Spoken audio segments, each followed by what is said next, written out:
مساء الخير. هنعمل مع بعض النهاردة شنطة جديدة من خامة جديدة خالص، أول مرة نستخدمها في القناة. الخامة اللي أنا مستخدماها هي فرو، والفرو ده غير الفرو اللي هو الخاص بالهدوم، ده فرو خاص بالشنط، جايباه من محل خاص بخامات الشنط، بيبيع خامات الشنط بس. هي الخامة دي سعرها عالي شوية، ولكن الشنطة بتطلع مختلفة، بتدي شكل جمالي، شكلها حلو خالص. هي شنطة صغيرة ولكن بتشيل حاجات كتيرة واسعة من جوه. احنا مش هنكتفي برسم الباترون، ولكن احنا كمان هنجص الباترون في الفيديو، وكمان هنخيطه على المكنة زي ما احنا متعودين. بما اننا احنا في اخر الشتاء، احنا بنودع الشتاء بالشنطة دي. الشنطة دي شتوي، خامة شتوي، بتتلبس بس اعتقد في فصل الشتاء، مش في الصيف. تابعوا معايا الفيديو للاخر عشان نشوف ازاي عملنا الشنطة دي. اول خطوة معانا ان احنا بنرسم الجزء الامامي والخلفي للشنطة، وده طوله 30 سنتي وعرضه 27 سنتي.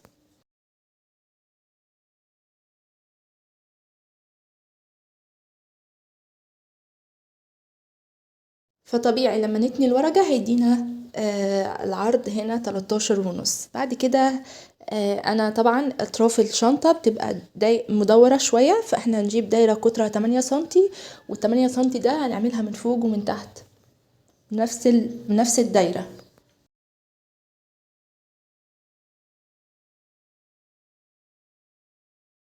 كده احنا خلصنا الباترون الامام والخلف للشنطه. هنجيب طبعا خامه الفرو، وخامه الفرو لما انا بجصها لان هي بتتزحلط بحط الوش على الوش، بجص على الظهر.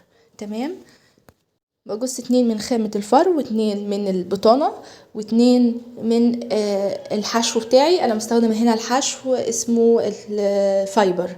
انت ممكن تستخدمي اي حشو، ممكن تستخدمي البوري، ممكن تستخدمي اي خامة عندك، ولكن انا استخدمت هنا الفايبر. ممكن تستخدميش اصلا خامة. الخطوة اللي بعد كده ان احنا هنعمل دراعات الشنطة. دراعات الشنطة هنا مستخدمة خامة اسمها المشبح، هي خامة جلد. انا مش متذكرة سعر الخامة دي، ولكن هي خامة حلوة خالص. نجيب قطعتين قماش من خامة المشبح او اي خامة جلد عندك، هتبقى عرضها 6.5 سنتي في طول 120. تمام. واحط في داخلها الشريط الجتن ده. انا ما كانش متوفر عندي شريط جتن او شريط شريط حرير من نفس خامة او لون الشنطة، فانا عملته من خامة تاني جلد.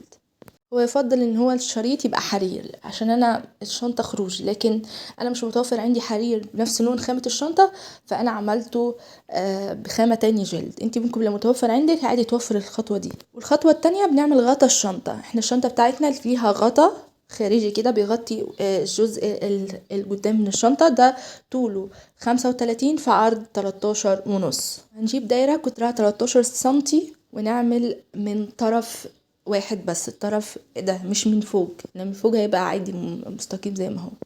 وكالعادة بما ان البطانة مختلفة عن لون الخامة بتاعة الشنطة، فانا بجص من القطعة دي 2 من نفس خامة الشنطة اللي هو الفرو. لكن لو انتي البطانة بتاعتك لونها نفس لون الشنطة، عادي ممكن تجصي واحدة بطانة وواحدة من خامة الشنطة. بعد كده هجيب قطعتين قماش من خامة المشبح، عرضها 5 سنتي، وهتنيها زي كده. ليه؟ لان ده هتحط فيها البزيم، هنحطه من فوق القطعة اللي انا لسه عاملاها من شوية، اللي هو الغطا بتاع الشنطة. هتشوفوه في الفيديو هتفهموه اكتر. تمام.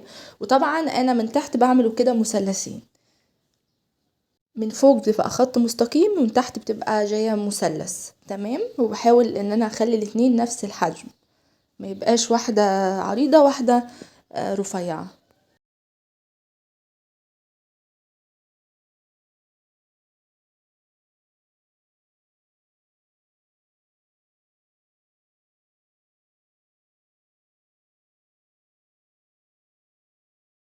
كده انا خلصت الشريطين دول. هنبدأ نجيب واحدة من قطعة القماش اللي احنا هنغطي بيها الشنطة، اللي هو كان طولها 35 في عرض 14.5، سوري 13.5، يعني عرضها نفس عرض الشنطة 27 سنتي. وهحط في طرفها كده قطعتين من الجفل ده. وطبعا القطعتين دول بيكونوا بنطلع من تحت 2 سنتي، وبيكونوا بننص في المسافة زي ما انتوا شفتوا في الفيديو، بننص في المسافة، وبعد ما بننصفها ننصفها تاني وبنحطها في النص. يعني المسافة اللي هو عرض الغطا بتاع الشنطة اللي هو كان 27، بنعمله بالنص، والنص دواتي بنصفه تاني واحط في النص ايه الحتة الجفل دي. تمام، زي ما انتوا شايفين ازاي احنا بنجفله عادي، طريقته سهلة خالص. هسيبكم مع الفيديو عشان تفهموا.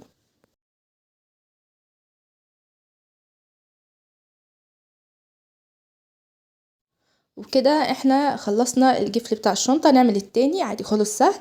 بعد كده الشنطة فيها فيونكة. هجيب قطعتين قماش، طبعا انا تانياها من النص، طولها 9 سنتي وعرضها 4 سنتي، وهعملها من النص كده، اكشكشها من النص زي ما انتوا شايفين، واروح حاطه حوالين داير الخيط كده. وكده الفيونكة اتعملت. طبعا الفيونكة فيها شريط برضو من تحت، هنشوف هنرسمه ازاي. هنا الفيونكة زي ما انا قلت لكم ان في شريطين كده من تحت، نبدأ نرسمه زي ما انتوا شايفين كده في الفيديو. تمام. طبعا انا عاملة الورقة مزوج. باخد نص سنتي من فوق كده من عند الجزء المتني، وهنزل بخطين زي ما انتوا شايفين كده. احنا عملنا الجزء ده هنقصه طبعا من خامة المشبح، وهنعمل منه 2 زي ما انتوا شايفين. عملت منه 2 كأنه رقم 8 يا جماعة. وكده هثبتهم ازاي في بعض، احطهم زي ما انتوا شايفين كده، واجيب شريط تاني الف حوالين داير واخيطه بالمكنه. وكده انا ثبت الجزء ده في الفيونكه.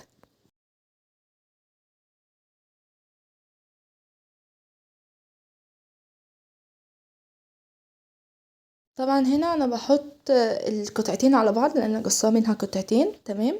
وطبعا لو انت بتستخدمي البطانه، فالجزء الكبسول الحديد دواتي والجزء الشريط ده بتبقى في البطانه، لكن الجزء التاني بيبقى خارجي. الفيونكه دي بتبقى في الجزء الخارجي من الشنطه. انا طبعا بحطهم على بعض وبحدد الشريط مكانه فين، عشان في المكان ده برضو هحط الفيونكتين. تمام، مش هحطه في نفس القطعه اللي انا عملت فيها الشريط والقطعه الحديد، لا، بجيب القطعه التانية. وبكده انا ثبت الفيونكتين فين؟ في القطعة التانية من الغطا بتاع الشنطة. الشنطة من فوق فيها ايد كده، بنعملها بنجيب حلقتين من دول بيبقوا مستطيلين، وهنبدأ نجيب قطعة قماش. العرض بتاعها 8 سنتي، والطول بتاعها بيبقى حوالي 26 سنتي، وهتنيهم زي ما انتوا شايفين كده بحيث ان انا اعمل منها شريط. بخيط الطرفين بتوع الشريط دول في بعض، وبعد كده بقى اجلبهم واتني الاطراف بتاعه الشريط ده. زي ما انتوا شايفين انا هنا بحط الطرفين بتوع الشريط على بعض، الوش على الوش، واخيط. وطبعا بحوش الزياده عشان ما يدينيش كلكعه. وبعد كده هتني الشريط من كل الطرفين بتوعه، وامشي عليهم في الخياطه. طبعا قبل ما انا بقفل الشريطين في بعض، او بقفل نهايه الشريطين في بعض، طبعا بحط الحلقتين. تمام.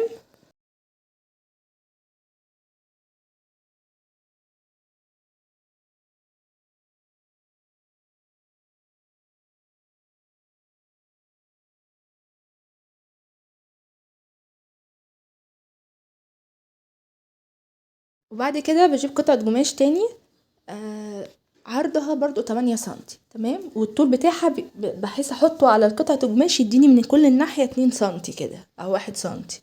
تمام. وهتني اطرافه زي ما انتوا شايفين كده.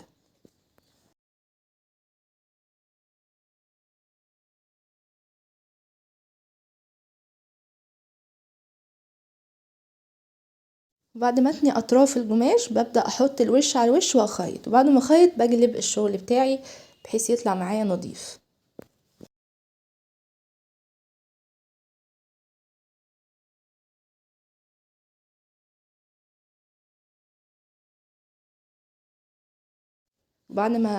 بعد ما عدلت الشريط هبدأ هدخل الدراع اللي انا عاملاه في الشريط دواتي زي ما انتوا شايفين كده في الفيديو.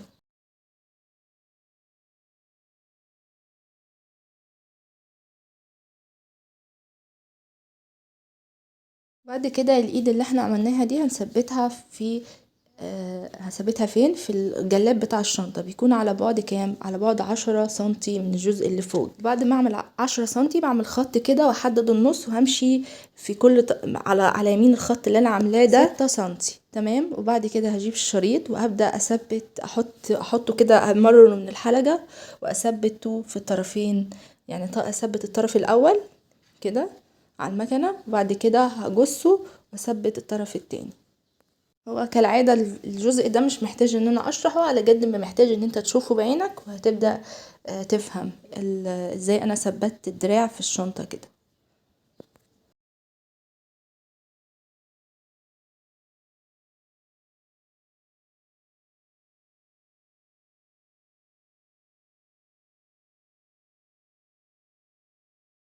وكده انا ثبت الحلقة الاولى، وزي ما ثبت الحلقة الاولى هثبت الحلقة التانية يعني بمنتهى السهولة. تمام.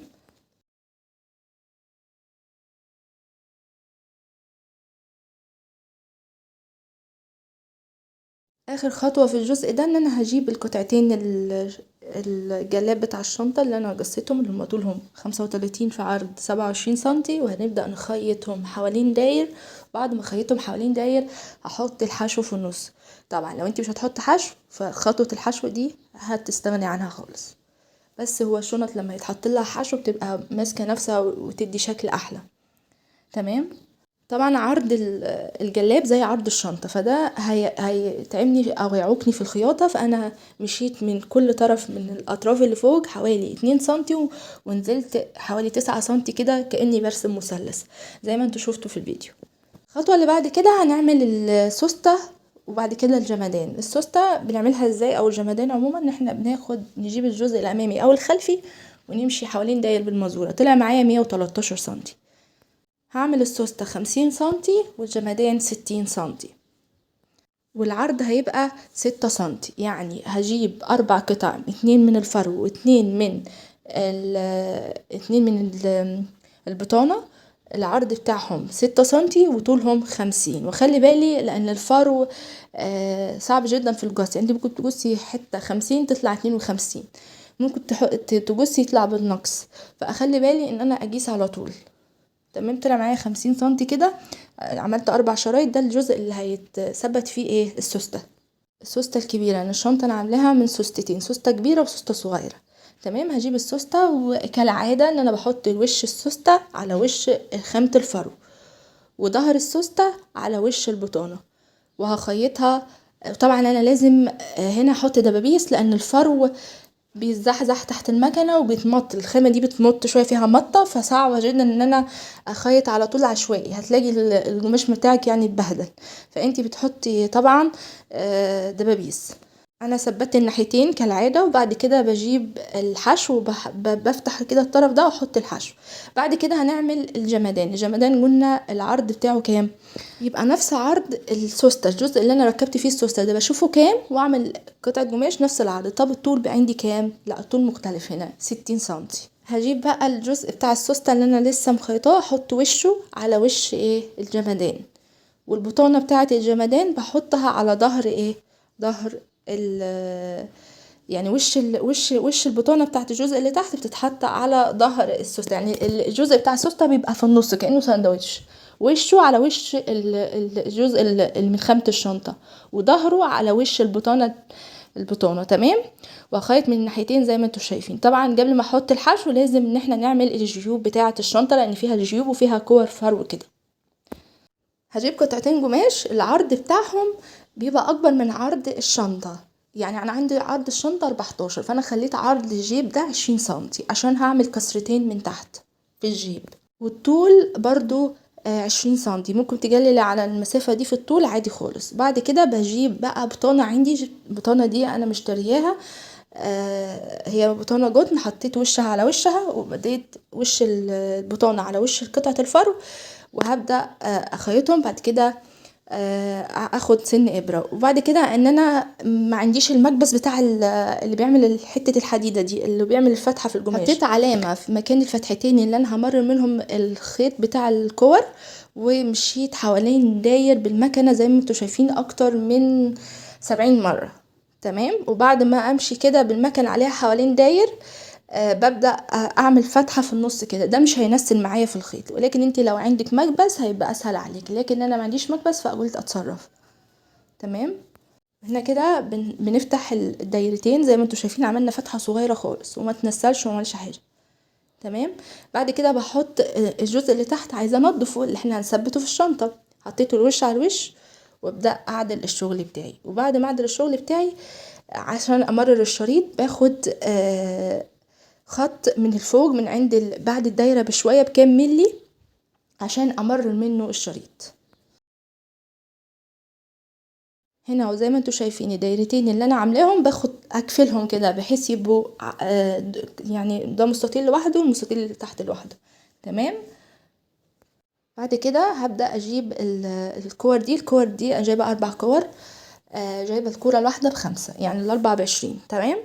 وهجيب دكاكة كده، الدكاكة دي او بنسة عندك اي حاجة، وهبدأ احط فيها الشريط. الشريط طبعا ده انا مشتريه بالبكرة بس مش فاكرة سعره، جايباه من اسكندرية برضو.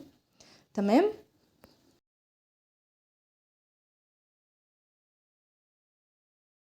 وابدا ادكك الشريط بحيث اطلعه من الفتحه الاولى، وبعد كده هروح نهايته هثبتها في الكوره، لان الكوره دي فيها حته شريط ساتين كده، هثبتها هتنيها عليها وهاخد بالخياطه كده. انا كده ثبتت الاربع كور.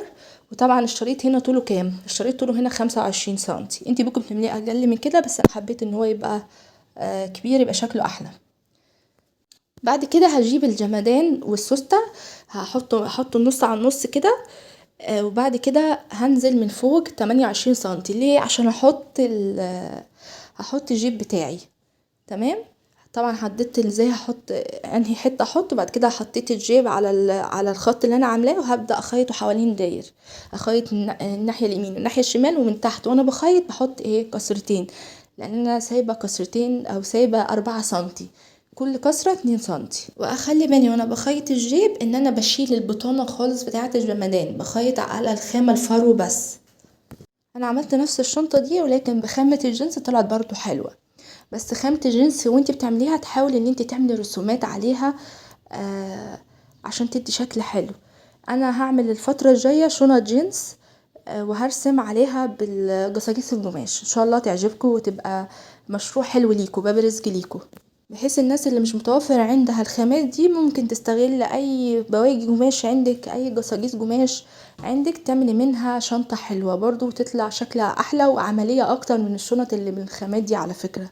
وبكده انا ثبتت الجيبين. تمام. بعد ما ثبتت الجيبين هبدأ اخيط ناحية واسيب الناحية التانية بحيث ان انا ادخل منها الحشو بتاعي اللي هنا الفايبر. انا مستخدمة فايبر، والفايبر عندي انا هنا سمك كتير، فانا عملته كده من النص، يعني القطعة الواحدة عملتها 2 من الطول كده، فرغتها من بعض خليتها تبقى رفيعة. تمام.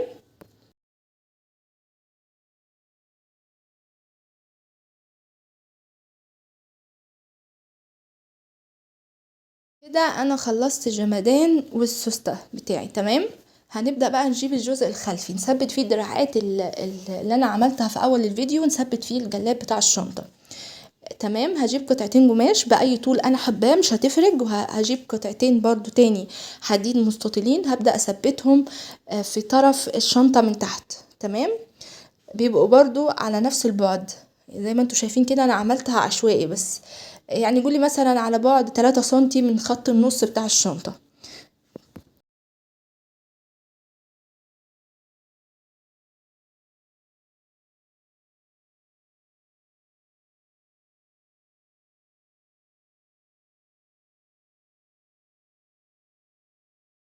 بعد ما ثبت حلقات كده هنبدأ نجيب دراعات الشنطة ونمرر منها زي ما انتوا شايفين، امرر دراع الشنطة وهو ظهره في وشي. تمام. وهمررها بالحلقة اللي انا عملتها في اول الفيديو. الحلقة دي ان انا بمرره يعني اتعدت قبل كده كتير في الفيديوهات فهي سهلة. تمام. وابدأ امررهم كده زي ما انتوا شايفين.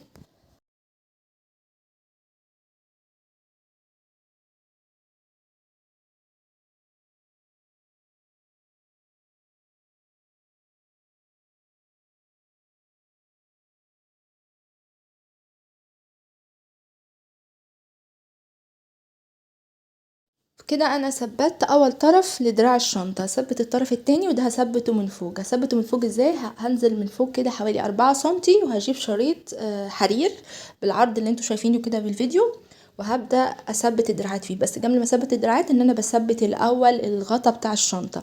بحدد طبعا النص في الظهر بتاع الشنطة، والنص فين؟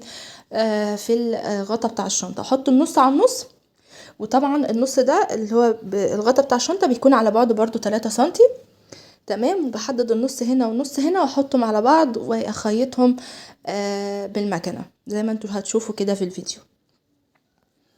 طبعا انا بثبت كويس جدا بالدبابيس قبل ما ابدا اخيط على المكنه، عشان القماش بتاعي ده قماش فيه مطه فهيتزحزح مع الخياطه.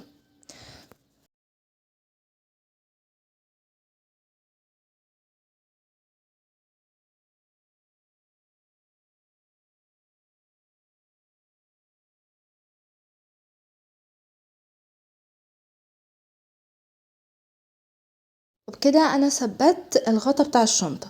تمام.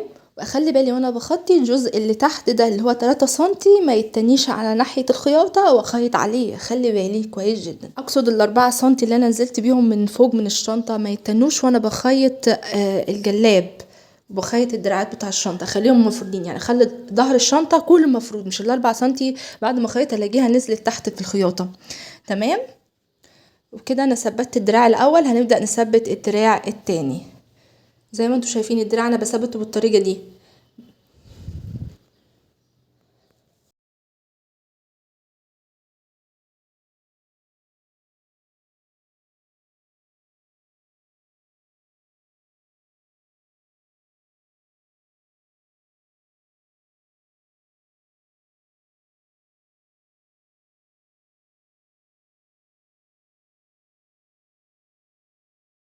بعد ما ثبت الجلاب وثبت دراعات الشنطة بجيب الشريط الحرير ده وابدأ احطه بحيث اداري علامات الخياطة. بخيط كده من الناحية دي وخيط الناحية التانية.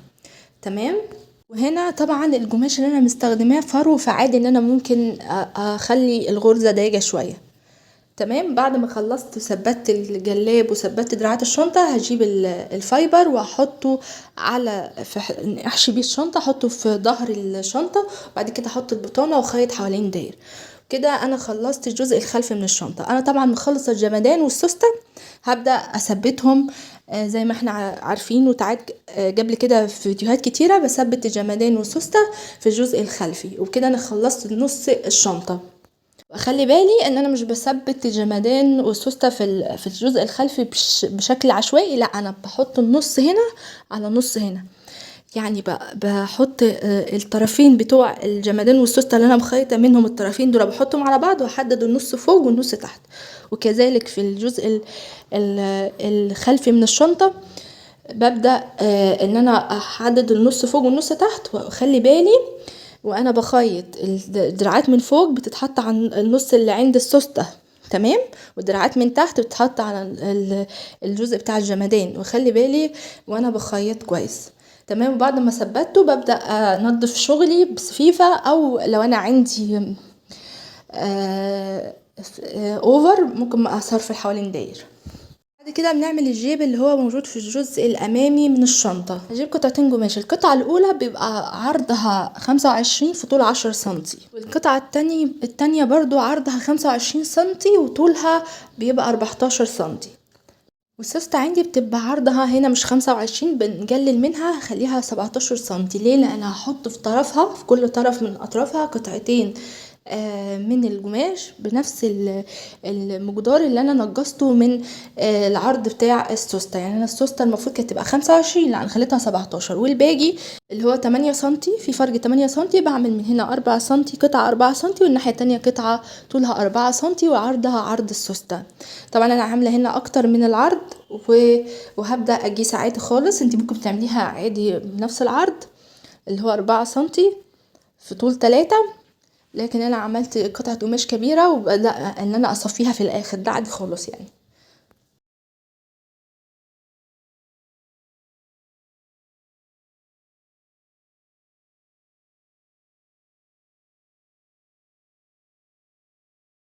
بعد كده هثبت السوستة، كل طرف من اطراف السوستة في قطعتين القماش اللي انا عاملاهم، اللي هما واحدة منهم طولها 10 والتانية 14. تمام، وبثبتهم كده على بعض.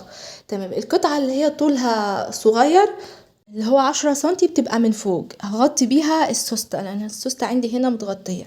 تمام، وهخيط في طرف السوستة زي ما انتوا شايفين، بتني القماش. الخطوة دي اتعادت كتير فهي سهلة. بتني القماش من الناحيتين، وهنبدأ نخيط في طرفها زي ما انتوا شايفين كده.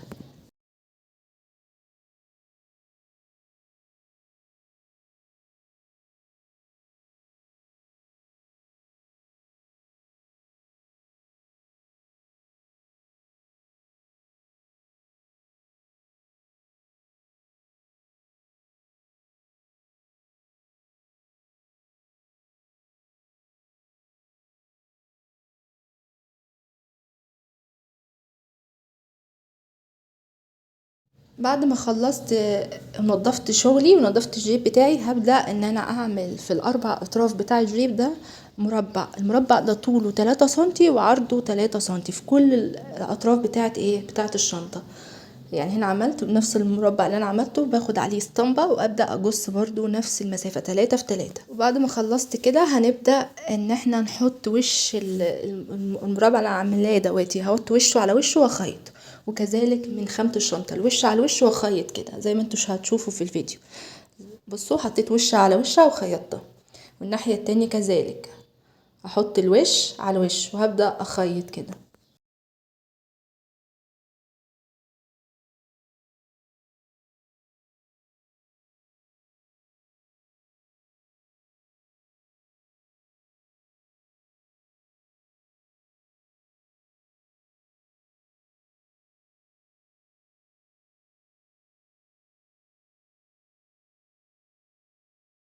الخطوة اللي بعد كده هجيب بزيم. البزيم دواتي عامل زي البزيم اللي بيبقى في الشوز او الصندل.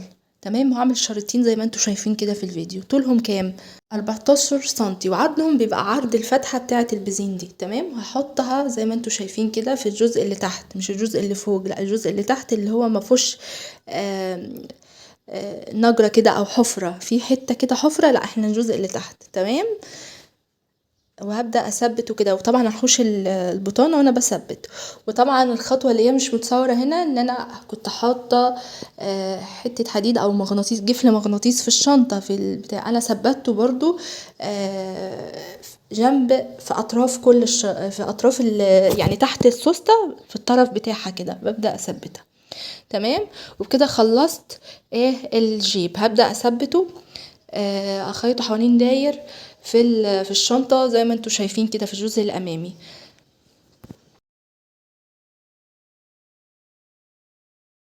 منساش ان انا في القطعة التانية من جفل الحديد انا ثبته في الجيب. تمام، بعد كده انا كده خلصت الجزء الامامي، وهبدأ احط الفايبر وبعد كده البطانة واخيط حوالين داير. والجزء ده فيه حلقة كده، حلقة دي بتبقى ندخل فيها الجزء اللي موجود فوق في اللي هو الشريطين اللي مثلث من تحت دول بندخلهم فيهم. تمام، انا كده عملت الدايرة دي دايرة كده بنفس حجم البتاع دي بحيث امررها من هنا. تمام، زي ما انتوا شايفين اول دايرة عملتها وتاني دايرة بعملها كده. خلصت الجزء الامامي. بعد كده هنجيب الجزء الخلفي اللي احنا خلصناه وركبنا فيه الجمدان والسوستة، ونركب فيه الجزء الامامي. وخلي بالي ان انا بحط النص على النص كده. انا شنطة طالعة خلصت تحفة. الشنطة سهلة وبسيطة. والشنطة دي خدت معايا يومين عشان انا مش بشتغل فترة طويلة، لكن انت لو هتاخديها من اول اليوم هتخلصيها في يوم.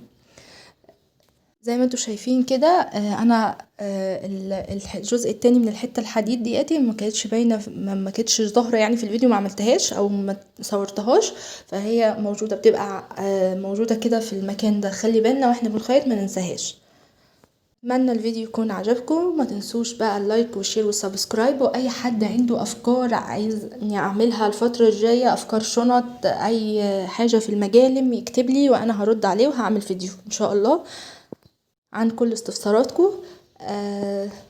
يا رب يكون الفيديو عجبكم، اكون سبب في فتح باب رزق لناس كتير، واشوفكم على خير في فيديو جديد.